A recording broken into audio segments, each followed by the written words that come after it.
All right, so you got Isaiah Likely on your fantasy team. Do you play him Monday night? Well, we just got word that Mark Andrews is doubtful, and we saw what Isaiah Likely was able to do. He finished as a top 2 tight end this past week on Thursday when Mark Andrews left for the majority of the game. So you're probably thinking to yourself, well, he's got to reproduce that. He's like a top 5 option, right? I'm hesitant to go that far. I probably would put Isaiah Likely in the 7 to 10 range for tight ends. And I want to be in on Isaiah Likely. It would be great. I would love that. I think that it would be a great story for the rookie tight end. We don't get a lot of rookie tight end love. That would be nice. I'm just not as optimistic about his upside when you have Travis Kelce, who has an amazing matchup this week. You have Zach Ertz, who gets Seattle.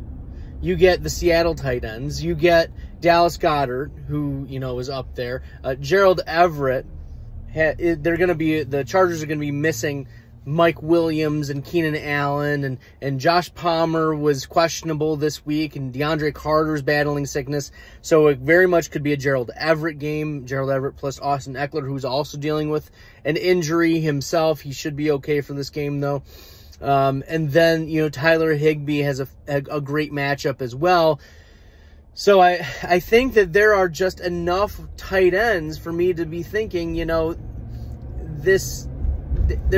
it's going to be hard for Isaiah Likely to get that ceiling, but it's also maybe a floor consideration. Like I'm concerned because the Baltimore Ravens face off against I think it's the New Orleans Saints, and the Saints give up the fewest tight end fantasy points on the year.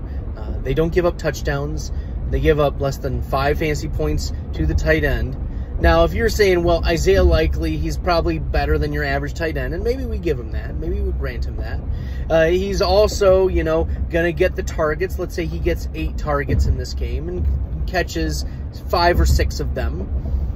That's going to be 6 for 50, and then that's going to be 8 fantasy points, which is above what New Orleans typically gives up. But he would need a touchdown to get into that top 5. And, the New Orleans doesn't give up the touchdowns. It's also that he just had a touchdown. So maybe, you're arguing that, well, either Isaiah Likely is going to continue that streak, or it's just variance and he's, falling on the right side of variance. I just am concerned about putting him in top 5.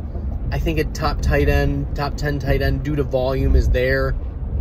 But, what other options do they have? I think that's the counter argument. What other options? Bateman is out, right? Gus Edwards is going to be out. It's going to be relying pretty heavily on Kenyon Drake, Devin Duvernay, and Isaiah Likely. So that's where I'm at right now. I am just concerned about this Baltimore Ravens offense continuing to score points. New Orleans has been, a stifling defense. I know the Raiders didn't look good, but the Saints also played good defense against them this past week. And the Raiders got shut out for the first time. So I would say, putting it all together, I'm not comfortable putting Isaiah Likely in his second start or second full game playing as a top 5 tight end just based on volume. I think there's a lot of extrapolation that's happening with that particular, ranking, making him a top 5 option. But, maybe I'm the fool. Maybe I'm the fool of not thinking high enough on Likely. Maybe my outcome isn't Likely.